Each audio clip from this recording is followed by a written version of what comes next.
हे राम।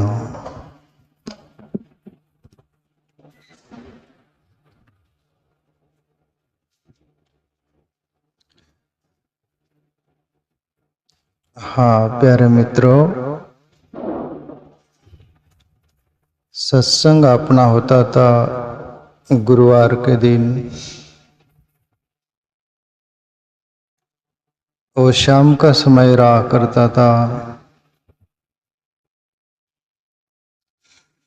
इसलिए उसमें कोई काम वाले होते थके मांदे या भोजन करके आ जाए या कोई भूख के आ जाए तो वो भी एक तकलीफ। और एक रात का समय आलस में सब होता था मामला, और रात का आने जाने वाले उसके लिए भी प्रॉब्लम।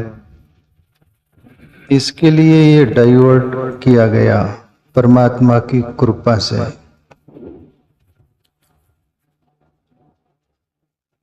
और दूसरी बात, रविवार की छुट्टी रहती है। जो भी कुछ जॉब वाले नौकरी वाले हैं, जिनको भी लाभ लेना है वो ले सकेंगे। इस अंदाज में ये सोचकर भी ये डाइवर्ट किया गया।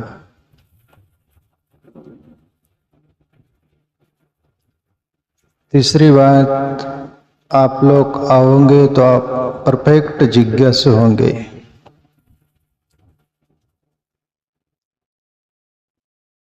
वही लोग आ पाएंगे जिसको कदर है सत्य की, सत्य चिंतन की, आत्मचिंतन की, जीवन में कुछ निखार लाने की।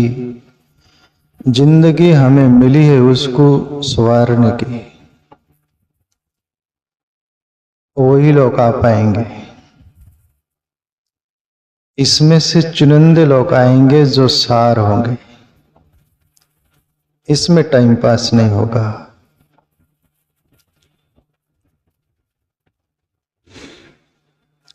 दूसरी बात, श्री श्री रविशंकर बाबा आर्ट ऑफ लिविंग के संस्थापक वो जो है, उनके मुँह से मैं बहुत साल पहले 20-25 साल से भी करीब करीब तब मैं सुना था, और आप सबके काम की और बोलने योग्य। वो बोले थे कि मनुष्य कीमती समय अपने काम को देता है, अपने स्वार्थ को देता है, अपनी निजी जिंदगी को देता है। मैं आदर कहीं पढ़ा भी था, सुना भी था, इसमें सब मैं ऐड करना चाहूं। रविशंकर बाबा बोल रहे थे कि ये मनुष्य कीमती समय ईश्वर को नहीं देता, अपने स्वार्थ के, अपने मतलब के लिए देता है, अपनी जिंदगी निजी जीने के लिए देता है। और मैं कहीं पढ़ा था, वहां ऐसा लिखा था इस समय के बारे में, और हम कितने होशियारी से जीते उसके बारे में। President, prime minister, chief minister से लेकर जो नीचे सिपाही तक, राष्ट्रपति, प्रधानमंत्री, मुख्यमंत्री से लेकर तो सिपाही गांव का होता है, वहां तक के। राष्ट्रपति, प्रधानमंत्री भी, मुख्यमंत्री भी अपना निजी स्वार्थ का हो, अपना कुछ हो तो उसके लिए कोई किसी की फिक्र नहीं करता, न सरकारी काम काजों की न दुनिया की। अपना वो काम करते कि नहीं। वहां कभी बोला उन्होंने कि समय नहीं। और अपन साधारण लोगों से भी लेकर देख लो तो अपना निजी स्वार्थ का काम हो तो किसको पूछते अपन, किसकी फिक्र करते अपन, वो अपन साध लेते हैं। रविशंकर बाबा बोले कि हे मनुष्य, तुम बहुत कीमती समय अपने कामकाज को देते और परमात्मा को नहीं देते। फिर परमात्मा भी तो कोई बुद्धू व्यक्ति नहीं ना, हृदय में ही बैठा हुआ है वो। ईश्वर के बारे में बार बार बोला जाता है कि परमात्मा सबसे निकट कोई है तो वो परमात्मा है, और परमात्मा के अलावा जो भी कुछ है वो सब दूर है अपने से। परमात्मा निकट है, एक सेकंड भी अपने से दूर नहीं रहता। वो तो सभी जान लेता है ना कि आपने आत्मचिंतन के लिए बोलो, परमात्मा चिंतन के लिए बोले, भक्ति के लिए बोलो, आत्मचिंतन वो जो उसके लिए बोलो, उसको आपने कचरा टाइम दिया कि कीमती टाइम दिया, वो तो जान लेगा ना। और परमात्मा क्या नहीं जानते, सब जानते ना।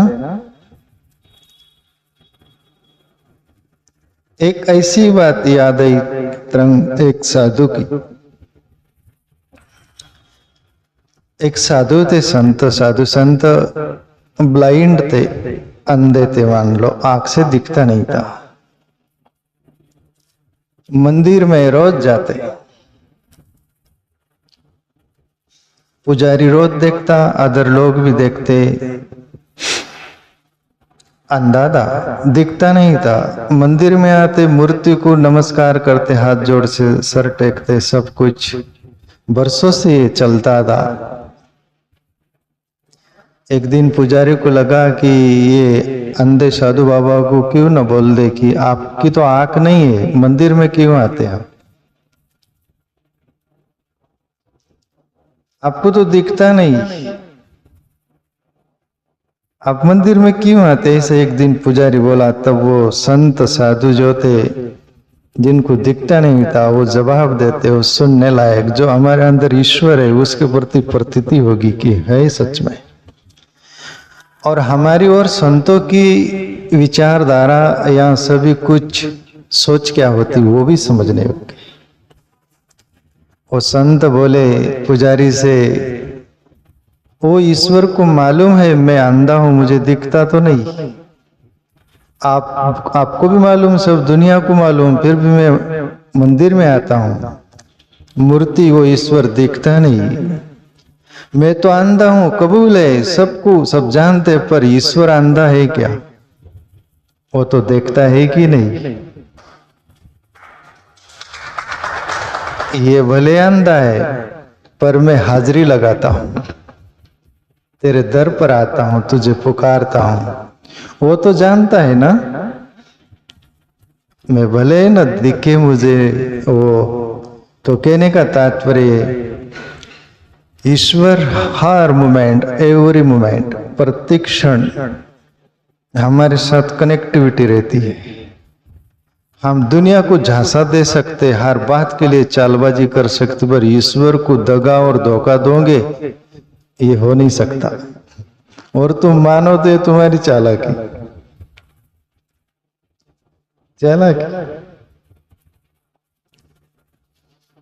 तो रविशंकर बाबा बोल रहे थे कि जिंदगी में कीमती समय आपने भक्ति को दो, आत्मचिंतन, ईश्वर चिंतन को दो, सत्संग को दो।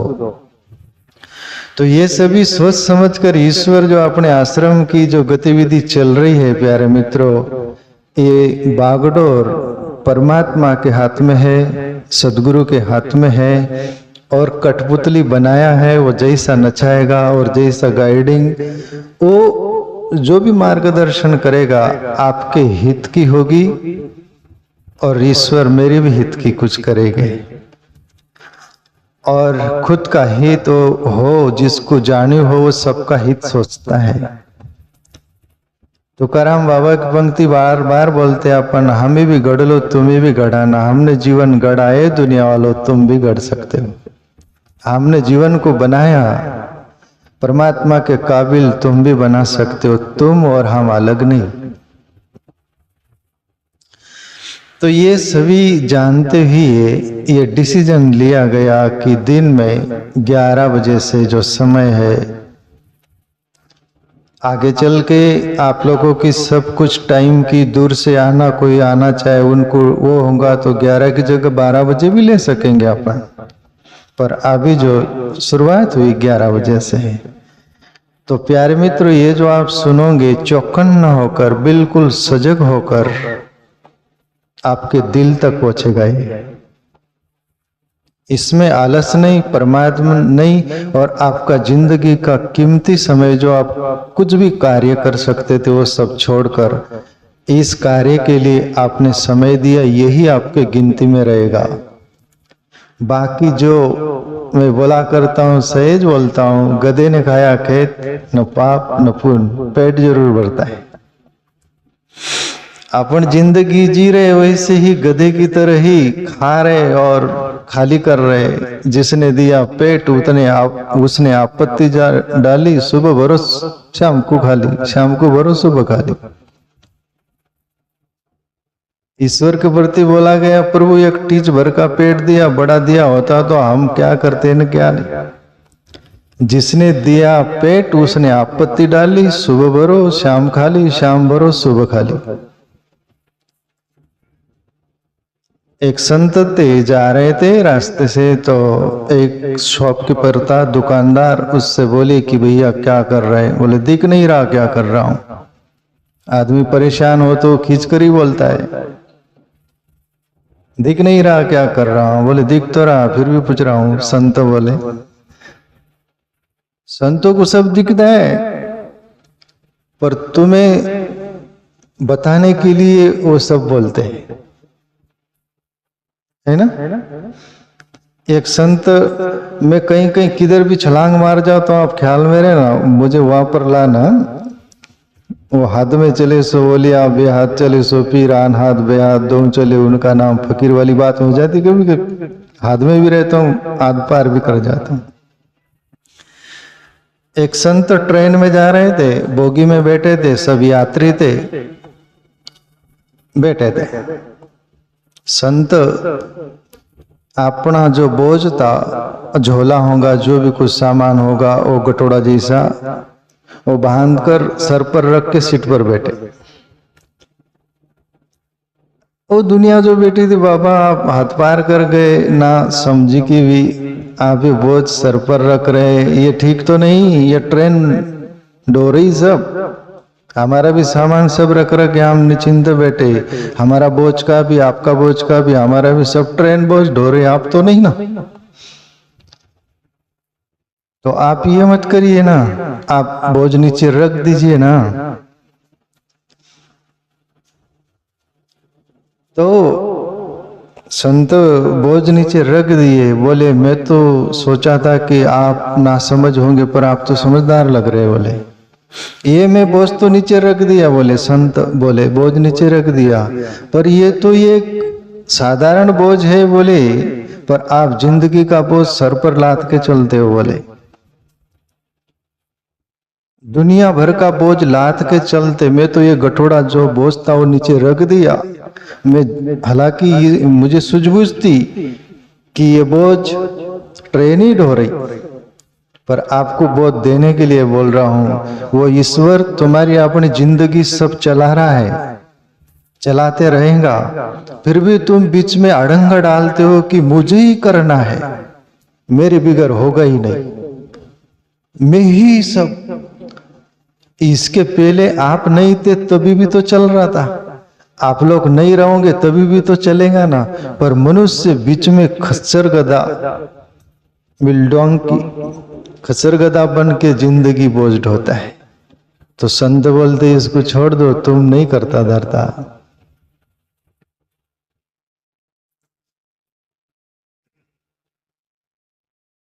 कहा था मैं?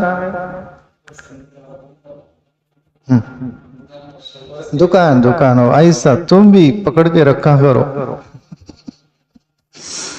50-50, 20-20 अच्छा रहता है।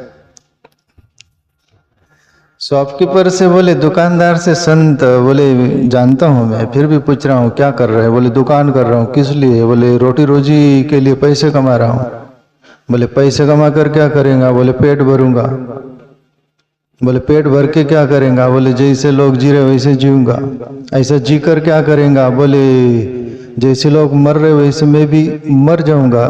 बोले इसके आगे क्या करेगा? बोले इसके आगे कोई समझ नहीं मेरे को। यहाँ तक कि हमारे बाप दादों से लेकर तो जो भी अदर लोगों ने सिखाया, यहाँ तक ही सिखाया। बच्चे हो गए, जवान हो गए, शादी हो गई, बूढ़ा हो गए, रोग हो गया, मर गए, बस। पर बीच में भी तो कुछ है ना। ये जिंदगी मिली है कुछ है ना, ये शरीर मिला है बहुत कीमती है। देवलोकों को ये उपलब्ध नहीं है जो ईश्वर को प्राप्ति कर सके, वो सुख सुविधा में रहते हैं। और जो सुख सुविधा में रहने वाला व्यक्ति ईश्वर से मतलब ही नहीं उसको। देवता लोग अपने से उच्च क्वालिटी के पर सुख सुविधा फुलाई उनको, इसलिए ईश्वर से मतलब नहीं उनको। उनको तुम्हारा मान सम्मान मिलता है, उनका पुण्य का बल से वो ऐश्वर्य भोगते हैं, खुश रहते हो। और खुश सुखी रहने वाला आदमी को ईश्वर से लेना देना ही नहीं। बहुत कम लोग होंगे जो सब सुख में ईश्वर को भजे। सिद्धार्थ गौतम जैसा होगा वही। अपन दुनिया भर का सब कुछ कर रहे हैं तो धन कमा रहे किसके लिए? सुख सुविधा के लिए। सुख सुविधा किसके लिए? अच्छा जीने के लिए। अच्छा जी भी किसके लिए रहे? बस अच्छा जीना है, इसके आगे गुड़गे टेक देते हो, हाथ टेक देते, कोई खबर नहीं हमको। फिर इसके आगे की सोच समझ कोई संत फकीर बताता है।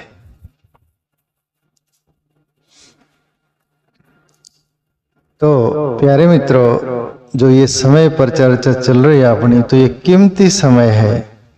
और मैं उन साधु में से साधु नहीं, जो एक साधु हुए, ट्रस्ट था, आश्रम था, वो कोई सत्संग रखना चाहते थे संत का, तो संत के पास गए, बाबा जी सत्संग के लिए आप हम लोग आमंत्रित करने आए हैं, अमुक अमुक तारीख है, सुबह 11 बजे से 12 बजे तक रहेगा सत्संग, आप केवल 1 घंटा टाइम देना है। वो संत बोले कि जरूर दूंगा, पर मेरे सत्संग में 1 लाख लोग होना, वो मेरा ज्ञान जो है ना 1 लाख लोग को लायक है, उसमें 1 लाख से 1 भी कम नहीं होना चाहिए, तो मैं आता हूं। अब ये ट्रस्टी भी जाकर फंस गए कि आप हाँ तो बोल दिए, हाँ बोलकर फंस गए। फिर ट्रस्टियों के पास पैसा था, नगर में गए, 200 रुपया, 1 ही घंटे का 200 रुपया, केवल 11 से 12 बजे बैठना है, फिर चले जाना है। रोजंदारी से आए थे, वो कोई सत्संगी थे नहीं। 11 बजे से आ गए, बैठ गए, 12 बजे तक था, और संत का सत्संग 11 बजे से था। संत गजब के ही होते हैं, जो समझ के बाहर होते हैं। कभी कभी 11 का टाइम दिया था, संत बोले कि देखते, 12:30 बजे आए। ये रोजंदारी वाले सब चले गए, मंडप, वो जो सभा मंडप था वो सभी कुछ बैठने का, टेंट खाली, पर एक ही आदमी बैठा था वहां स्टेज के सामने, सब खाली मंडप।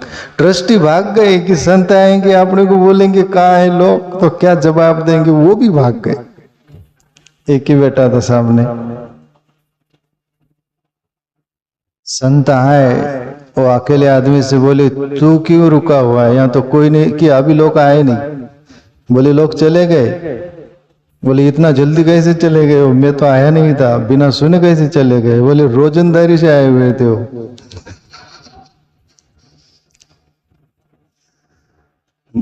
तब वो बोले तू नहीं रोजंदार? नहीं, मैं तो केवल सत्संग के लिए आया हूं। बोले मुझे सत्संग सुनना है, और शुरू करो। बोले संत बोले कि 1 लाख लोग चाहिए मेरे को, मालूम नहीं आपको? बोले आपका भले नेम हो, पर मैं सत्संगी हूँ, मैं सत्संग सुनने आया हूँ, और सत्संग शुरू करो। बोले कैसा गजब का आदमी? बोले गजब का हूं करके ही बैठा हूं। बैठने वालों में से 2 रहते हैं, एक तुकाराम बाबा का कीर्तन चल रहा था, वो कीर्तनिया लोग बैठे थे, और बोले कि बाबा आज ऐसा कीर्तन करो, ऐसा कीर्तन करो, जिंदगी में किसी ने किया ही नहीं। और कीर्तन में क्या है, रामकृष्ण हरि कीर्तन लगा दिए अखंड 12 बजे तक, रात के जो भी वो 8, 8:30 बजे, 12 बजे पूरे भाग गए। कब तक खींचेंगे? एक ही बैठा था वहां भी। तुकाराम बाबा बोल रहे सब लोग तल्लीन हो गए होंगे, आंख खोले तो कोई भी नहीं, एक ही बैठा था। तो उसको बोले तू क्यों बैठा है? बोले थोड़ा पीछे हो। बोले आप पीछे हुए। वो तुकाराम बाबा के नीचे उसकी चादर थी, शाल बोलते वो उठाया और वो भागा। तो वो केवल शाल के लिए बैठा था। तुकाराम बाबा के साथ वो घटना घटी, वो शाल के लिए बैठा था। इतना टाइम कीर्तन से मतलब नहीं उसको, बाकी सोचे कि कब तक। पर ये आदमी बैठा था, इसको संत बोले तू क्यों अकेला बैठा? मैं पक्का आदमी हूं। बोले सत्संग शुरू करो गुरुदेव। पर 1 लाख लोग चाहिए, छोड़ो 1 लाख की। बोले मेरी पहला मेरा सत्संग सुनो। बोले आप। बोले तू क्या सुनाना चाहेगा? तेरा कितने लोगों का नेम है? मेरा नेम है, मेरा उसमें गिनती नहीं। बोले एक मालिक के पास 1 लाख गाय है। बोले और वो 1 लाख गाय में से एक ही खूंटे पर बंधी है, बाकी सब भड़क गई या चली गई।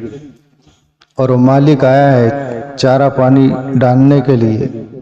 1 लाख गाय का चारा पानी है सब, एक ही गाय बंधी है खूंटे पर। तो मालिक उसको चारा पानी देगा या नहीं देगा? पहले मेरे प्रश्न का उत्तर दो। बोले संतों को। बोले संत बोले बिल्कुल देगा चारा पानी। बोले भले वो बाकी गाय चले गई, फिर इतने लोग चले गए तो चले गए, मैं अकेला हूं ना, दोनों सत्संग शुरू करो। तो एक भी काबिल हो तो काफी है। तो ये जो अपना समय है एकदम सारयुक्त, उसमें का मैं व्यक्ति हूं। मेरे पास 1 गाय और 1 बैल भी बैठे रहे। मैं आपको गाय बैल नहीं बोल रहा, पर एक बात की बात, 2 जिज्ञासु भी रहे, 2 में से 1 भी रहे तो भी काम चलेगा। क्यों? मेरा हेतु और मेरा जो अंदर की सोच है, आज से नहीं पहले से ही मैं जो यहाँ पर बोलता हूँ, यहाँ भी और कहीं भी यही भाव रहता है। पूरा विश्व मेरे सामने बैठा हुआ है, चाहे एक क्यों नहीं मेरे सामने बैठा रहे, पर पूरा विश्व बैठा हुआ है। ये सभी मैं जो बोल रहा हूँ सभी सुन रहे हैं, यही भाव रहता है। इसलिए आप ये भी फिक्र मत करना कि कितने लोग हैं। कुछ लोग होते हैं हाउ से, गौ से, नौ से। अपने बापू भी बोलते थे पाल वाले, हाउ से, गौ से, नौ से। हाउस से मतलब हाउस से जाते हैं, चलो जाएंगे, हाउस से गए। गौ से कोई बोले जाके तो देख के क्या होता है। तीसरा होता है नौ से, नौस कबूला होता है कि नौस वहां चढ़ाना है कि बोल वो कुछ करना है। 3 प्रकार के लोग, तीनों काम के नहीं, एकदम दिल से वाला काम का है। दिल से हो तो वो, तो आप लोग जो रहेंगे दिल वाले ही आएंगे।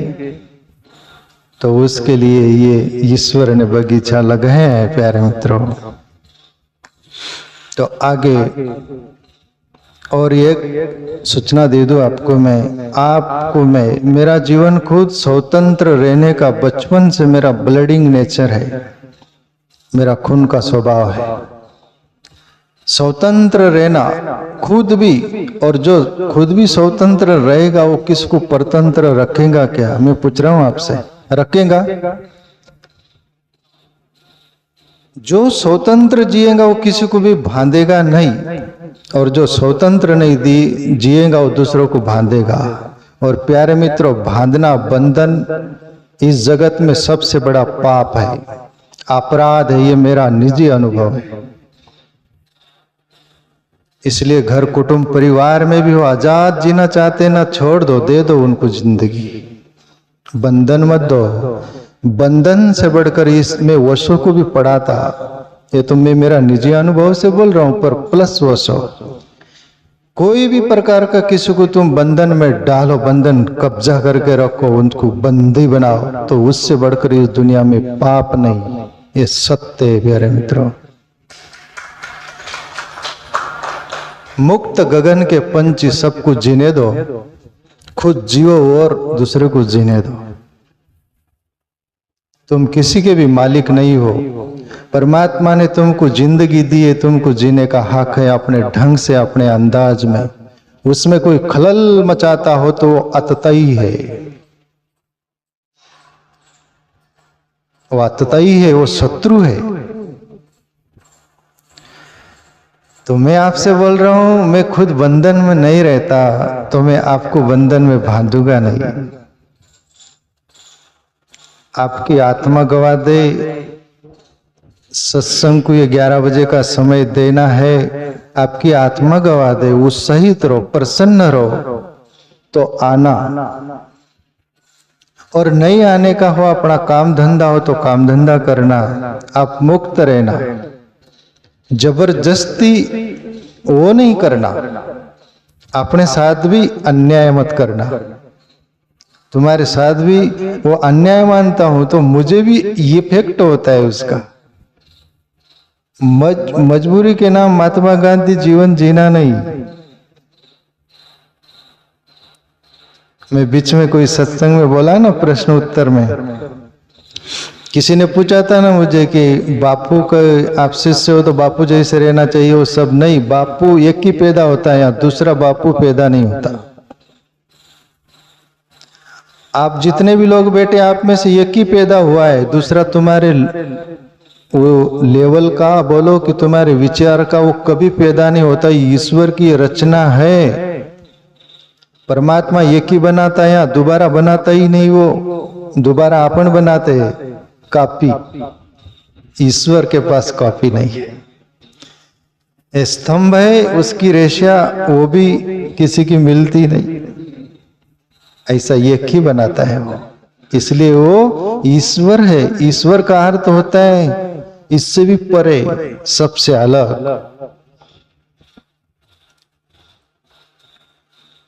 तो जिंदगी में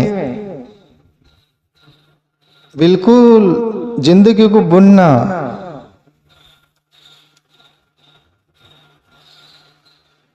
तो आप लोगों को मैं बोल रहा हूं, आप उत्साहित हो, पास हो कि दूर हो, जाना है आ जाना। ये तुम्हारा आश्रम है, तुम्हारा घर है, तुम्हारा आत्म शांति का मंदिर है। ये मंदिर से भी बड़ा मंदिर है। मंदिर में एक बार जाओगे, हाथ जोड़ोगे, तुम्हारी अंदर प्रार्थना कुछ मांग होगी वो कबूल करोगे, वो ईश्वर कुछ बोलेगा नहीं, वह तुम बदलोगे नहीं, पर ये मंदिर में जरूर बदलोगे। क्यों? मेरा जीवन बदला है इस मंदिर से। मंदिर कुछ बोलता नहीं, पर संत कुछ बोलता है, वहां घटना घटती है। मेरा जीवन कुछ भी गुना बुना है तो संतों का मार्गदर्शन में मैंने आत्मसात किया, प्रभु की अनुकंपा से, कृपा से, तो मेरे काम आया। ऐसे ही ये तुम्हारा काम आए, यही शुभ चिंता है, शुभ चिंतन है, चिंता नहीं चिंतन। तो बिल्कुल फ्री, जबरदस्ती नहीं है, फ्रेश। अपने को आनंद आता है, कुछ दो बातें मिलती है, जीवन में काम आती, जाना चाहिए, जीवन को गढ़ना चाहिए, उत्साह, वो ईश्वर की बंदगी हो जाएगी।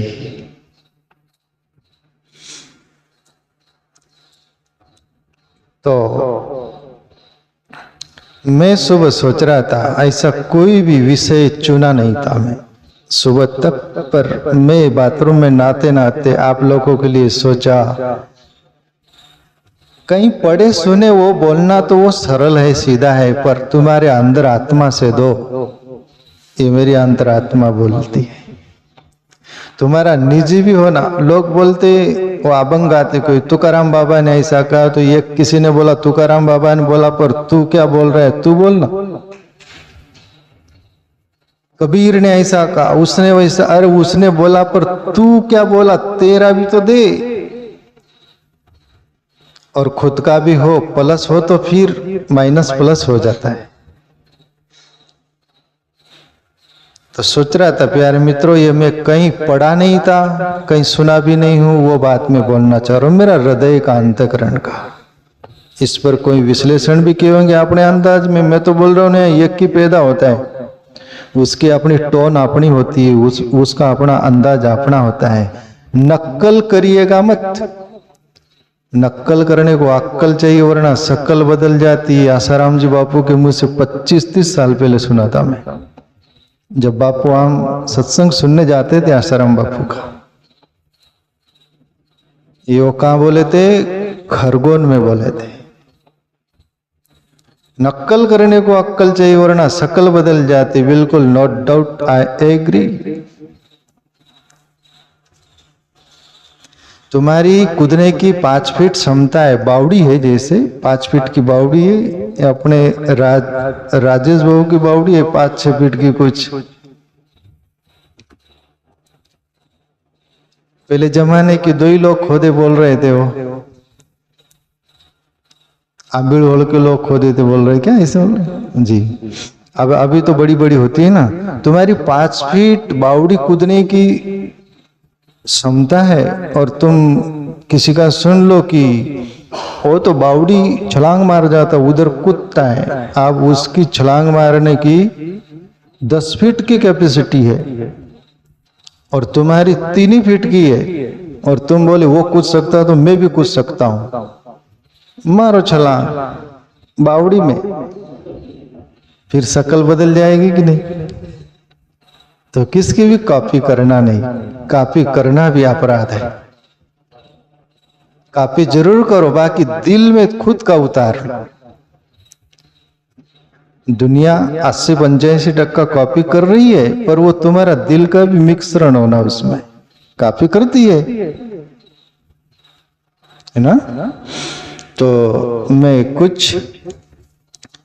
मैं नोट कर लिया था, वो एक प्रेम शुद्ध और प्रेम सीमित, उस पर मैं विश्लेषण करूंगा बोला, पर मैं नोट किया, ये मेरे अंदर से अंतरात्मा से तरंग आ रही थी, इस पर बोलना चाहिए। और मैं कथाकार नहीं, कीर्तनकार भी नहीं, मेरा निजी अंतरात्मा का जो होगा और जीवन का अपने सभी का जो होगा, उसी पर ही चर्चा करने के लिए मेरा स्वभाव है।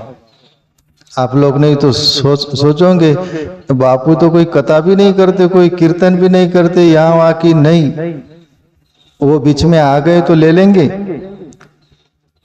पर जिंदगी के प्रश्न और जिंदगी की बातें हम जो जी रहे हैं, उस ट्रैक पर से ही यात्रा शुरू करना चाहिए। हमारी रियल जिंदगी की कथा होनी चाहिए। हम जी रहे उस पर जो कि दिल को छुए।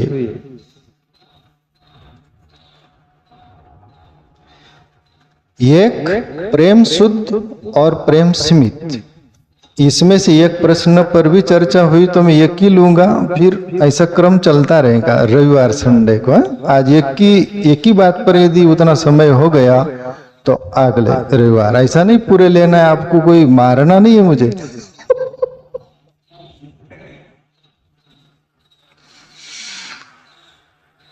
वो एक व्यक्ति जिंदगी में सत्संग में पहली बार गया, ये पहले आप भी कहीं कहीं सुन रखे होंगे, पर बोलना पड़ता है समय पर। सत्संग में जिंदगी में पहली बार गया तो गांव वालों ने पूछा कि सत्संग में पहली बार गया है तो कैसा लगा, कैसा आनंद आया? अब तो रोज जाएगा सत्संग में? फिर नहीं, मैंने देख लिया बोले। मैं तो इसके पहले जेल भी गया था बोले, मैं जेल भी देखा और सत्संग का वो हालिया मंडप पांडाल संत के सामने बैठ के भी देखा। दोनों में बहुत फर्क है, धरती आकाश का। लोग बोले ऐसा क्या? जेल में गया था वहां तो भी फ्रीडम रहता है, ऐसा पैर कर दो, ऐसा पैर कर दो, सो जाओ, ये वो। पर संत के बाद वो जर्रा भी ऐसे सोच के सीधा बैठ, हिलने डुलने नहीं देते बोले वो। और उनका नियम रहता है 2 घंटा 3 घंटा, अब तो कमर टूटने को करती, जी निकलने को करता, संत हिल डुलने नहीं देता। तो सत्संग में जाकर क्या मरना है क्या? अभी कभी नहीं जाऊंगा बोले। ऐसा तुमको मारना नहीं मुझे, आओगे नहीं। ऐसा तुमको मारना नहीं मुझे, आओगे नहीं। फिर आप लोगों को प्रेम से पेश आना है, प्रेम से लेना है। तो अभी प्रेम शुद्ध और प्रेम सीमित क्यों? ये प्रश्न। प्रेम शुद्ध जो होता है उसको तो मैं ईश्वर बोला हूं। प्रेम शुद्ध, प्रेम सर्वव्यापी होता है। प्रेम एक से नहीं होता, और एक से प्रेम होगा वो प्रेम नहीं, तुम्हारी वासना और स्वार्थ है। प्रेम सर्वव्यापी है। तुम जाति वाले भी होंगे तो हिंदू होगे तो मुसलमान से भी प्रेम करोगे, सिख से भी, जैन से भी, बौद्ध से भी, पारसी और जीसस वाले, क्राइस्ट वाले, सभी जितने भी धर्म होंगे सभी से प्रेम करोगे। यदि तुम्हारा ईश्वर के प्रति भी प्रेम होगा तो वहां भेदभाव नहीं रहेगा कि वो जाति का ये जाति का, नहीं। प्रेम तुमको अंदर का शुद्ध आत्म तत्व दिखेगा। ये शरीर के ढांचे अलग होंगे, उसमें जाति पाति हो गई, पर उसमें जो रहने वाला वो एक है। और ईश्वर के प्रति जब प्रेम है ना अपना, तो सभी के अंदर रहने वाला एक ही दिखेगा, फिर वहां भेदभाव नहीं दिखेगा। लड़ाई झगड़ा जो दुनिया में चल रहे ना वो प्रेम प्रगटा नहीं है। और प्रेम कोई प्रेमन उपजे बाड़ी, प्रेमन हाट बिकाए, राजा रंग जेहि रुचे, शिष दई और ले जाए। कबीर प्रेम चाहिए बोले तो कबीर साहब बोले प्रेम न उपजे बाड़ी, और कोई खेत में पकता नहीं, बगीचे में प्रेम। प्रेमन हाट बिकाए, कोई बाजार में बिकता नहीं तो पका ले खेत में, बाजार से लेके आए। बोले प्रेमन उपजे बाड़ी, प्रेमन हाट बिकाए, राजा रंग जेई रुचे। बोले राजा हो कि गरीब हो, जिसको चाहिए वो शीश दे और ले जाए। शीश क्या? अहंकार का। ये घर है खुदा का, खाला का घर नहीं, शीश उतार खड़ंग पर रखो, फिर बैठो घर भाई। ये खाला यानी अपने मौसी का घर नहीं है, ये ईश्वर का घर है। और अहंकार का शीश उतार दो, तलवार खड़ंग पर रख दो बिना अहंकार का, फिर ईश्वर के घर में बैठ जाओ, खुदा के घर में बैठ जाओ। अहंकार के रहते हुए नहीं बैठ सकते आप। कबीर बोले प्रेम खेत में नहीं बिकता, बाजार में नहीं बिकता। और राजा रंग किसको भी चाहिए ना तो अहंकार को छोड़ दो, साइड कर दो। अहंकार के रहते हुए कुछ नहीं घुसेगा अंदर। तो हमारे अंदर यदि प्रेम होगा ना तो बच्चों से भी वही प्रेम होगा, जवान से भी वही होगा, बूढ़े से भी, देसी विदेशी, पूरे दुनिया से, पक्षी से, एक घास से। मैं मेरा बोलता हूँ, रात में मैं कोई घास से चल रही, कोई घास का पत्ता तोड़े तो मैं डांटता हूँ, ये संभा लड़का बेटा है, क्यों तोड़ा? उसमें आत्मा है, उसको क्यों हानि पहुंचाए? तो बहुत डांटता हूँ। या कोई भी जीव मारते नहीं, मैं साफ सुद्धा बाल्टी में इसमें फेंक के आता हूँ। बिच्छू ये कुछ भी जीव मारते हैं, उसमें भी ईश्वर है, वो आत्मा है, उसको मारने का अपने को हक नहीं। लेना देना किसको हानि मत पहुंचाओ। जरूर कोई पेड़ भी लगाए तुम्हारे घर के सामने, ऐसी जगह है उसको तुम काट सकते हो, उसकी जगह एक वो हानि पहुंचाए, 2 पेड़ लगा दो। पर जबरदस्ती से किसको क्षति मत पहुंचाओ, किसको दुखाओ मत, सताओ मत। तुम्हारा अंदर प्रेम होगा ना तो ईश्वर दिखेगा अंदर। किसी का दिल दुखाओगे ना, तुम्हारे अंदर दिल होगा तो कभी नहीं दुखाओगे। और दिल नहीं कसाई पना होगे ना, दूसरा दिल का पता ही नहीं चलेगा तुमको। कसाई लोगों को दिल का पता नहीं चलता। कसाई किसको बोलते हैं? कसाई कोई जात नहीं, निर्दयी व्यक्ति को कसाई बोलते हैं। अपने स्वार्थ के मतलब के लिए काट डालेगा, कोई मतलब नहीं, अपना स्वार्थ। धृतराष्ट्र अंधा स्वार्थी था, पांडु पिता नहीं, माँ नहीं, वो पिता नहीं, चले गए, फिर भी आधा राज वो नहीं दिया अपना स्वार्थ के। तुम मर जाओ, अज्ञातवास दे दिया, वनवास दे दिया, कोई फिक्र नहीं किया। अपने सही सलामत रहे, दूसरों का बर्बाद हो जाए, तो ये कसाई स्वभाव। प्रेम नहीं होगा ना तो आप कसाई होंगे। मैं भी प्रेम झुका हुआ रहता है, प्रेम सभी स्वीकार करता है। प्रेम मालकियत नहीं करता, प्रेम समर्पित रहता है, प्रेम कभी कमी नहीं देखेगा। प्रेम के लिए मेरा भी नहीं तेरा भी नहीं, सब उसका है। प्रेम नहीं है तो फिर ये सब गंदगी रहेगी अंदर, प्रेम नहीं रहेगा तो शुद्ध प्रेम की परिभाषा वो आप द्रवित रहोगे अंदर से, शुद्ध प्रेम। और दूसरा अशुद्ध प्रेम की परिभाषा क्या? प्रेम शुद्ध ही होता है पर अब दूध होता है। दूध को अशुद्ध क्यों माना जाता है? उसमें पानी आपने डाल दिया, केवल दूध रहता तो वो शुद्ध था। पानी है, पानी शुद्ध था, उसमें दूध डाल दो, पानी भी अशुद्ध हो गए। कुछ डालो तो अशुद्ध उसको बोलते हैं, उसका निजी स्वभाव शुद्ध रहता है, पर उसमें कुछ मिक्सरिंग कर दो तो अशुद्ध हो जाता है। ऐसा प्रेम शुद्ध है पर उसको अशुद्ध इसलिए बोल रहा हूं मैं, नहीं तो कोई ईश्वर बोलेगा कि प्रेम कैसे अशुद्ध। नहीं नहीं नहीं, प्रेम अशुद्ध हो ही नहीं सकता, पर प्रेम को भी हम रूप दे देते उसको अशुद्धि का। जैसे मैं बोला करता हूं कि एक माँ अपने बच्चे को कुछ दे रही है, दो बच्चे थे, एक पड़ोसिन का बच्चा था एक अपना था। तो लड्डू है एक हाथ में, एक हाथ में बड़ा लड्डू है, एक हाथ में छोटा लड्डू है। तो दोनों को बोली, वो थोड़ा दया मया भी था अंदर, तो दोनों को बोला ले लो, पर दूसरे का है तो उसको छोटा लड्डू दे रही थी वो, और अपने बेटे को बड़ा दे रही थी। बड़ा बेटा इधर आ रहा था तो ये हाथ में ले ली, ऐसा मतलब वो बच्चा वो आते आते ऐसा हो गया, इधर उधर हो गए तो ऐसे हाथ कर दी। ये शुद्धता, शुद्धता में भी अशुद्धता थी, पर ये प्लस पॉइंट पर हो गया, इधर हो गया। तो हमारा जो प्रेम होता है ऐसा वैसा हो जाता है, वो अशुद्ध हो जाता है। तो शुद्ध प्रेम होगा ना, वहां पर भेदभाव नहीं, मेरा तेरा नहीं, कोई प्रकार की हानि नहीं, उसको मैं शुद्ध प्रेम बोलता हूं। समझ रहे ना?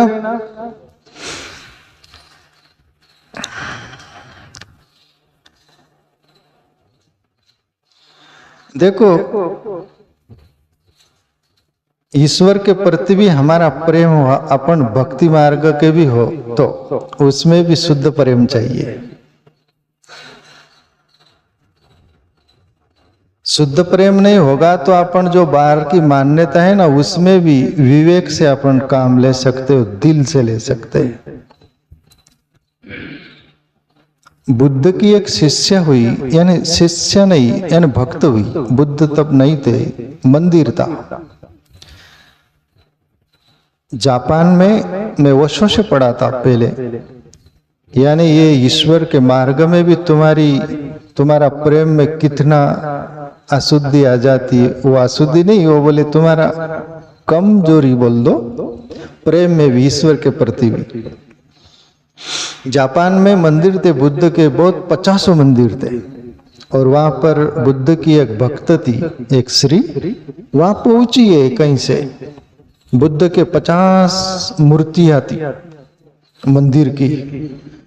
तो भक्त बुद्ध की थी, तो क्या किया उसने, उसके पास छोटी सी बुद्ध की मूर्ति थी अपने झोले में, अपने वो जो रखती है ना उसमें।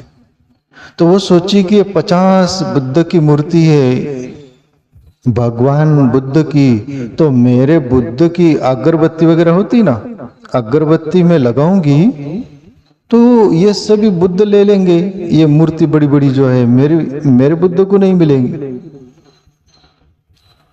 तो उसने क्या किया, बांस की पोंगरी थी एक, उसका छोटी सी मूर्ति थी ना बुद्ध की, उसके मुंह के पास लगा दी, वो छोटे से बुद्ध की मूर्ति के पास, और पोंगरी में वो अगरबत्ती डाल दी, पूरा सुगंध उसको मिले, वो बुद्ध को नहीं मिले। हमारा प्रेम का भेद भी देख लो।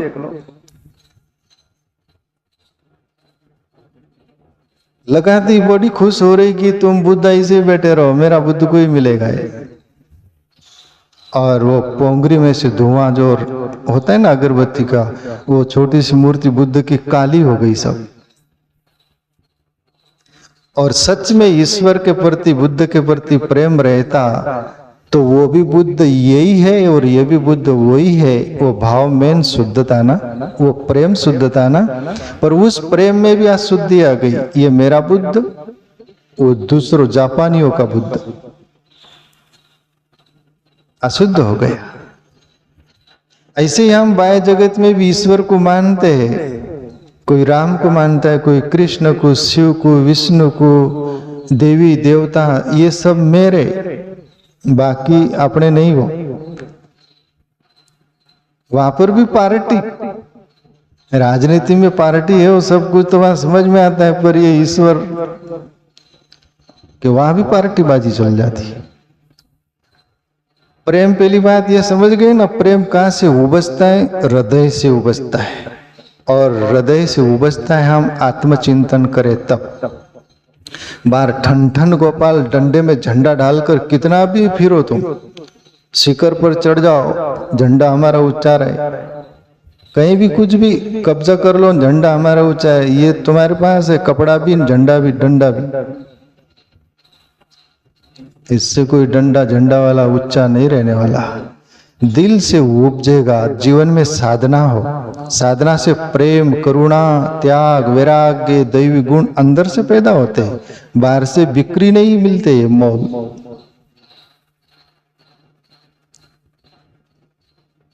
बाहर भी अपन ऐसे इस ढंग का करते हैं, तो ऐसा न करे। वो बोलते हैं ना, एक गांव में मंदिर बनाना था, एक नगर में। विष्णु भक्त था, कृष्ण भक्त था, राम भक्त था, शिव भक्त था, ये सभी भक्त थे जीसस के। मंदिर बनाना तो उन्होंने तय किया कि मंदिर में मूर्ति किसकी बैठाना। आनमनी भाव से सभी बैठे तो बोले कि विष्णु की बैठा देंगे, बोले। बाकी खुश हो गए उसी समय, ना खुश पर मजबूरी में क्या बोले आप। विष्णु का मंदिर बनाया, विष्णु की मूर्ति स्थापना कर दी, बाकी शिव वाले बंद हो गए, राम वाले बंद हो गए, कृष्ण वाले बंद हो गए, ये जितने थे ये सब बंद हो गए, कोई नहीं जाता। विष्णु वाले जाते हैं, वो सोचेंगे ये क्या हो गया।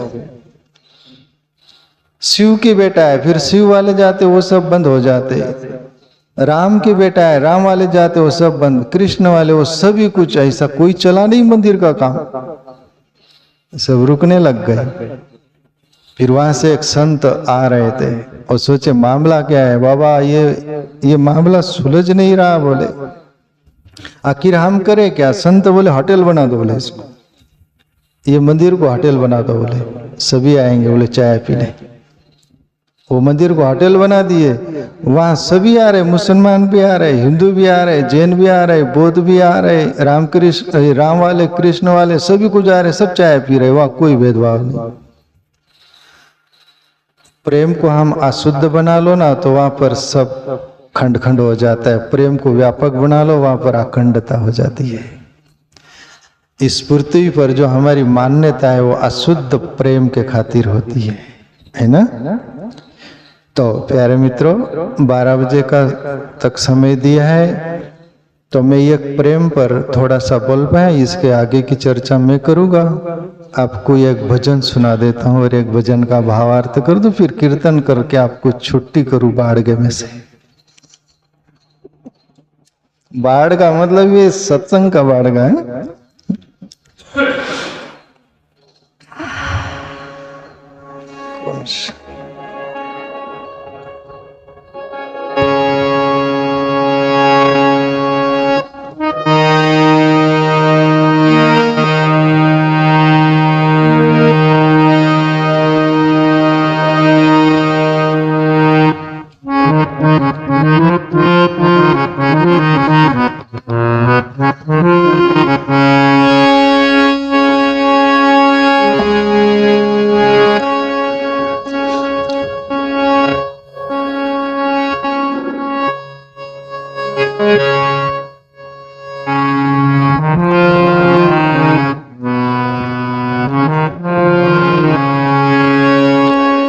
प्रेम का ही भजन गा लेते हैं एक अच्छा।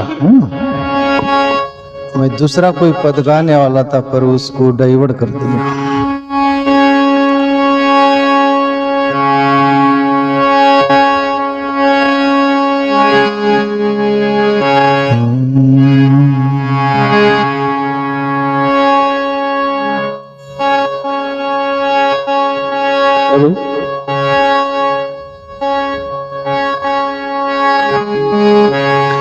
हमारे प्रभु अवगुण चित ना धरो, हमारे प्रभु अवगुण चित ना धरो। बोल सकते हैं आप भी। हमारे प्रभु अवगुण चित ना धरो, हमारे प्रभु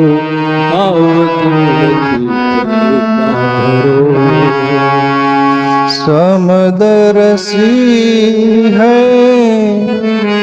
नाम तिहारो, समदर्शी है नाम तिहारो, चाहे तो पार करो, चाहे तो पार करो, हमारे प्रभु अवगुण चित ना धरो, हमारे प्रभु अवगुण चित ना धरो, हमारे प्रभु अवगुण चित ना धरो। ये प्रार्थना है परमात्मा के प्रति मेरी भी और आपकी भी सभी की। हे प्रभु हमारे अवगुण चित्त मत धरना, हम तो अवगुणी है। मैं अपराधी जन्म का नक्सिक भरा पार, प्रभु तुम दुख भंजना आपकी करो संभार। प्रभु मैं जन्मजात नक्सिक से अवगुण से भरा हुआ हूँ, अपराध से भरा हूँ, पर आप तो दुख भंजन वाले हो। आप मेरे अवगुण मत ख्याल रखना प्रभु। और ईश्वर से हम ऐसी प्रार्थना भरे स्वर बोले तो वो अंदर ही बेटा जानता है, जैसे माँ बाप अपने छोटे बच्चे को जानते हैं कि तुम नादान हो, गलती भूल होना तुम्हारा स्वभाव है, पर माँ बाप समझते हैं ऐसे ईश्वर अंदर बैठा है, समझते हैं। प्रभु समुद्रसी है नाम तियारो, चाहे तो पार करो, ये और भी निर्बलता के शब्द है प्रार्थना के। प्रभु आप समुद्रसी है, यानी आपके लिए तो सब समान है। समुद्रसी है नाम तियारो, चाहे तो पार करो। और एक बोले आपकी इच्छा हो तो पार कर देना, नहीं तो आप डूबो भी तो कोई आपके हाथ से डूबेगा तो अच्छा है, तैरेगा तो भी अच्छा है। जो तुझ भावे साईं बलि कर, कोई शिकायत नहीं फरियाद नहीं। हमारी प्रार्थना में भी ये बात होनी चाहिए, प्रभु तुझे मंजूर हो तो, तुझे मंजूर नहीं तो कोई शिकायत नहीं। और जहाँ शिकायत है वहाँ प्रार्थना नहीं, जहाँ शिकायत है वहाँ प्रेम नहीं। शिकायत रहित प्रेम होता है, शिकायत रहित प्रार्थना होती है। किंतु परंतु शुक्राचार्य जैसा वामन के बीच बलि जो संकल्प कर रहा था, शुक्राचार्य वो जारी में आड़े आ गए वाली किंतु परंतु लॉक हो जाता है। प्रार्थना में प्रेम में किंतु परंतु आ गए तो तुम्हारी प्रेम लॉक, तुम्हारी प्रार्थना में शिकायत आ गई तो तुम्हारी प्रार्थना भी अशुद्ध। इसलिए प्रभु समुद्र से नाम तियारो, तो चाहे तो पार कर देना। ये पद है सूरदास का। हमारे प्रभु अवगुण चित ना धरो, हमारे प्रभु अवगुण चित ना धरो। एक लोहा पूजा मेरा कत, एक घर बदीक परो, एक एक लोहा पूजा मेरा खत एक घर अधिक पड़ो पारस गुण अवगुण नहीं चितवत पारस गुण अवगुण नहीं चितवत कंचन करत खरो कंचन करत खरो हमारे प्रभु अवगुण चित न धरो हमारे प्रभु अवगुण चित ना धरो समदर्शी है नाम तिहारो चाहे तो पार करो चाहे तो पार करो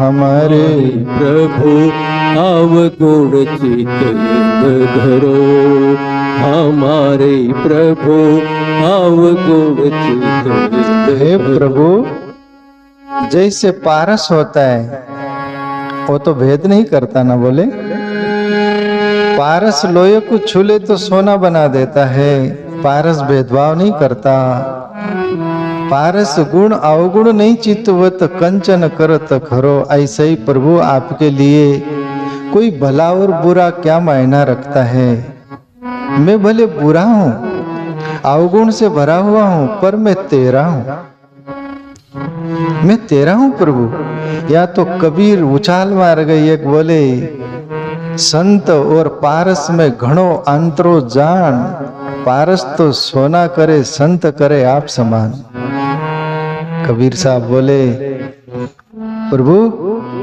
ये सूरदास के पद से कबीर हटकर बोले पारस तो सोना बना देता पर संत आपने जैसा बना देता है प्रभु संत में और पारस में इतना तो अंतर है तो वो बोल रही कि जैसे पारस कोई भेदभाव नहीं करता सोना बना देता है ऐसा प्रभु तू भी चाहे तो जो कुछ बना सकता है एक नदिया एक नाल कहावे एक नदिया एक नाल कहावे मैलो नीर भरो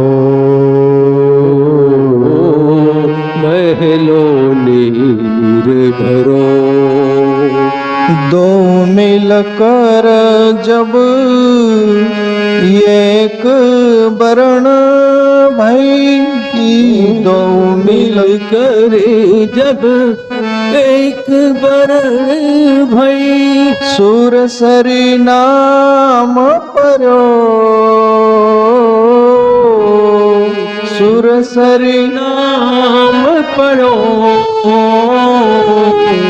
हमारे प्रभु अवगुण चित ना धरो हमारे प्रभु अवगुण चित ना धरो समदर्शी है नाम तिहारो समदर्शी है नाम त्यारो चाहे तो पार करो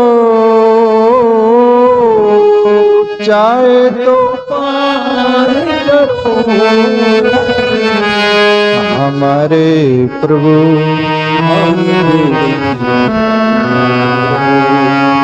हमारे प्रभु हे प्रभु जैसा नदियां ले लो कोई देव नदी होती गंगा और कोई गटर होती है गांव की नगर की वो गटर की नाला गंगा में यदि मिल जाती तो गंगा भेदभाव करती क्या वो मिला लेती है जब गंगा नदी नहीं भेदभाव करती देव नदी नाले को स्वीकार कर लेती प्रभु मैं नाले से भी ज्यादा मेरा जीवन हो तो आप कबूल हो तो कबूल कर लेना हे प्रभु मेरे अवगुण चित मत धरो, मैं एक छोटे बच्चे की तरह हूँ। और इतना सरल हृदय से ईश्वर के सामने पेश आओ तो तुम्हारे अवगुण जरूर नहीं ख्याल रखता हूँ। जैसे माँ बाप जो बालक बोली तोतरी भाषा, गुरु पितु मात मुदित मन भाता, रामायण की चौपाई है। जैसे माँ बाप रहते, छोटा बच्चा बोल रहा है, तोतला बोलता है, पर माँ बाप खुश होते कि हमारा बच्चा बोलना तो सीख रहा है। ऐसे ही प्रभु हम जो भी कुछ है तेरे हैं। हमारे प्रभु अवगुण चित न धरो, हमारे प्रभु अवगुण चित न धरो।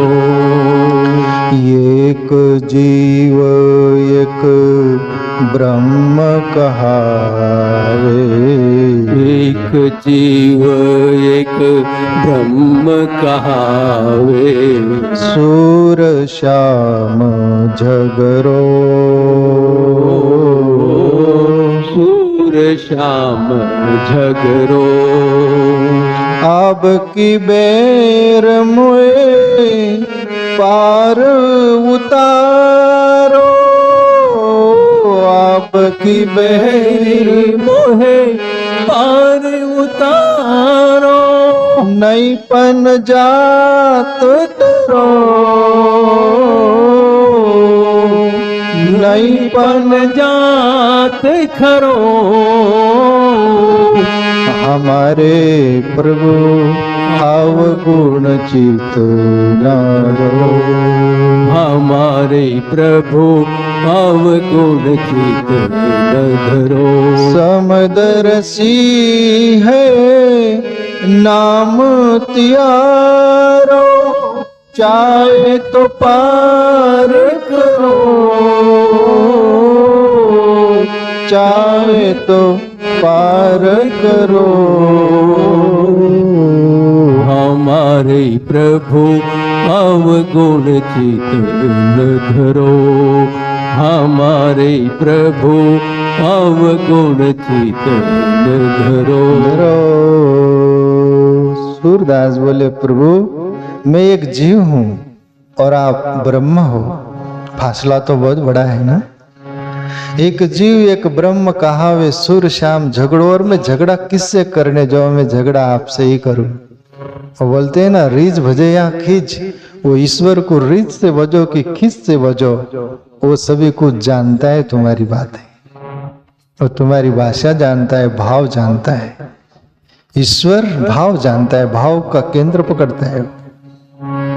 मैं जीव हूं, आप ब्रह्म हो, मैं आपके साथ झगड़ रहा हूं, सूर श्याम झगड़ो, मैं झगड़ा करता हूं। बस एक बार प्रार्थना है, आपकी बेर मैं पार उतार दो, अभी मुझे पार कर देना प्रभु। और आपके हाथ का पार कर देना बहुत बड़ी बात है। और फिर आप डुबाना भी चाहो तो आपके हाथ में है। तो ऐसे ईश्वर को भजते रहना प्यारे मित्रों। और नाम और ध्यान दो पंख है, ऐसे बहिर्मुख रहे तब नाम स्मरण करते रहना, उससे एकाग्रता आती, धुंध पकड़ाती, वो ध्यान में प्रवेश करा देता है। नाम बहिर्मुखता के लिए रामबाण औषधीय मेडिसिन है, और अंतर्मुख हो गए तो ध्यान मेडिटेशन। अंदर ईश्वर का अनुभव हो गया, अंदर ईश्वर की शक्ति है, ईश्वर है, हम मुक्त हो जा सकते, फिर हमारा कभी जन्म मरण नहीं होगा, ऐसी यात्रा है। तो आप नाम और ध्यान का दो पंख लगा के उड़ना। जिंदगी आज है, कल नहीं।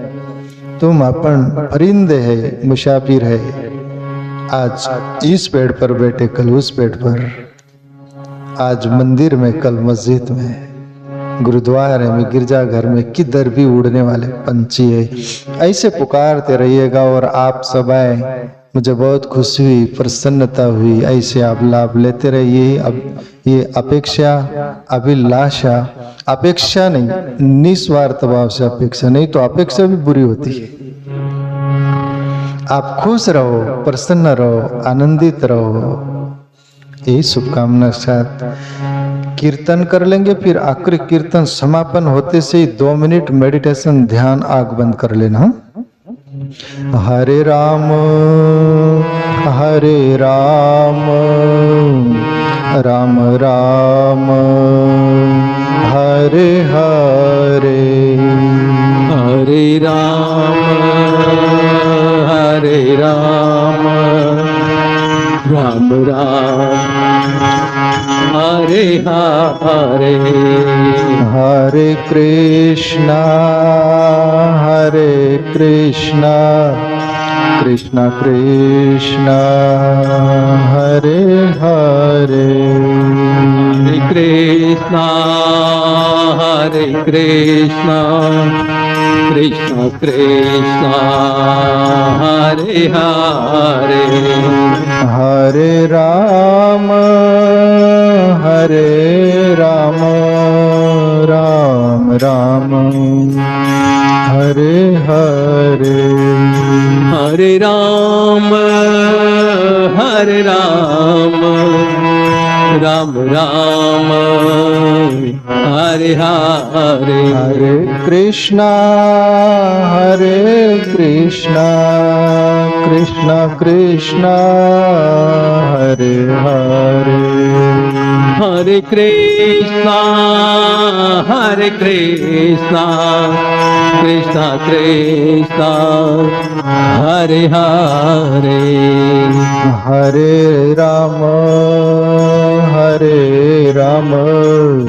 राम राम हरे हरे, हरे राम सब जग निर्धना राम राम धनवंता नहीं कोई, धनवंता सोई जानिए जाके राम नाम धन होए। हरे राम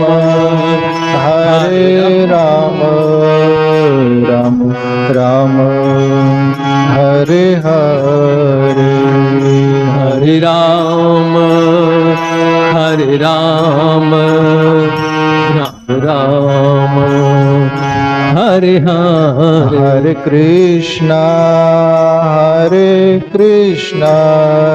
कृष्णा कृष्णा हरे हरे, हरे कृष्णा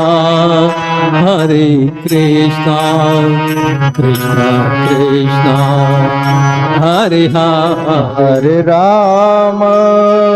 हरे राम राम राम हरे हरे, हरे राम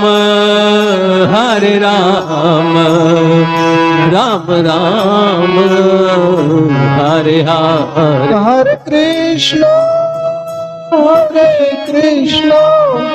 कृष्ण कृष्ण हरे हरे, हरे कृष्णा कृष्णा कृष्णा हरे राम राम राम हरे हरे,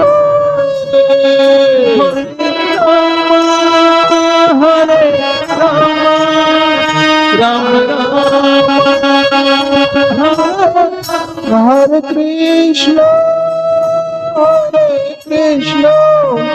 कृष्ण कृष्ण हरे हरे,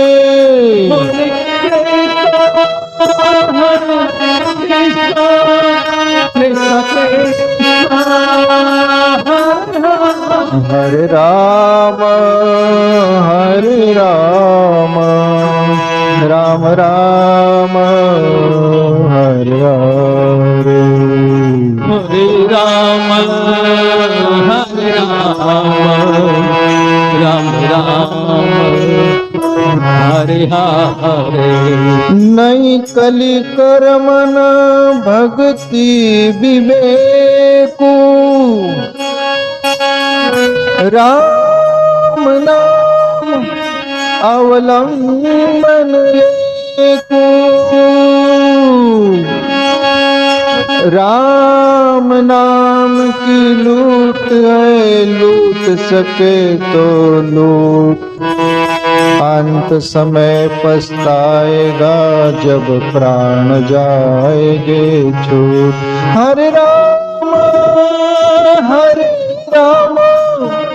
राम राम हरे हरे, हरे राम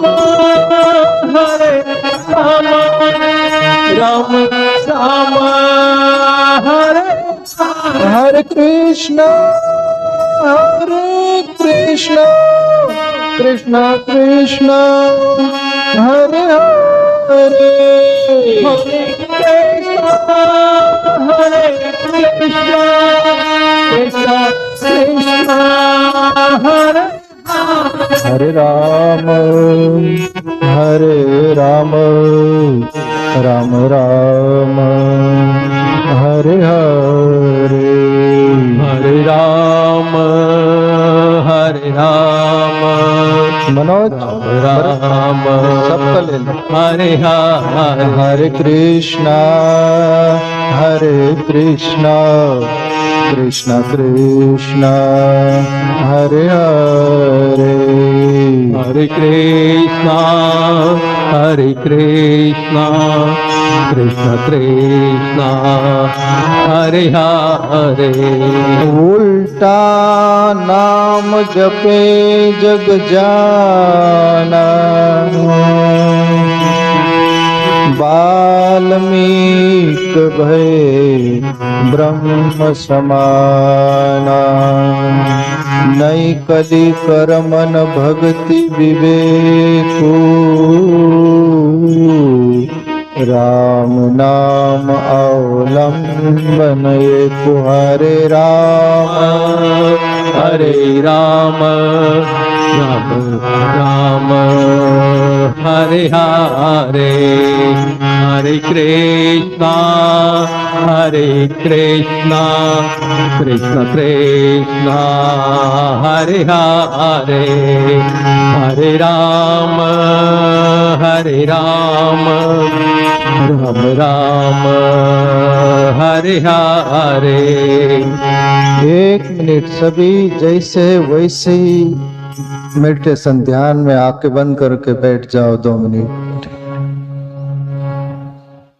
रुकुटी में आज्ञा चक्र में आके स्थिर कर कर देखते रहे, वहां पर अंदर की जगत में प्रवेश होने का द्वार है, कभी भी वहां से प्रवेश हो सकता है। आज्ञा चक्र में जैसा ही आज्ञा चक्र खुलता है तो प्रकाश दिखना शुरू हो जाता है।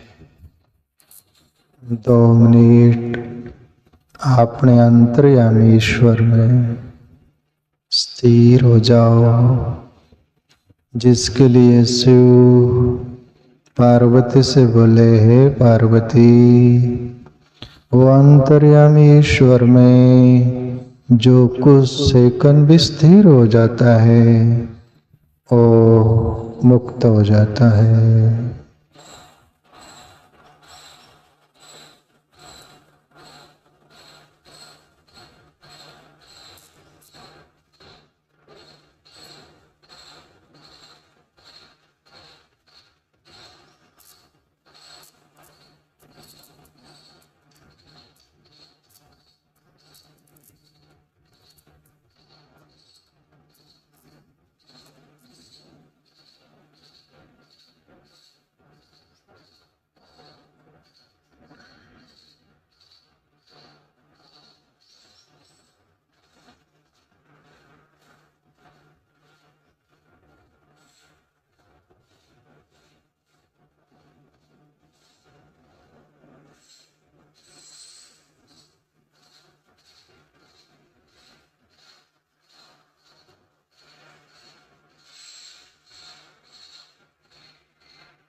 ओम शांति। आप धीरे से आके खोल सकते हो।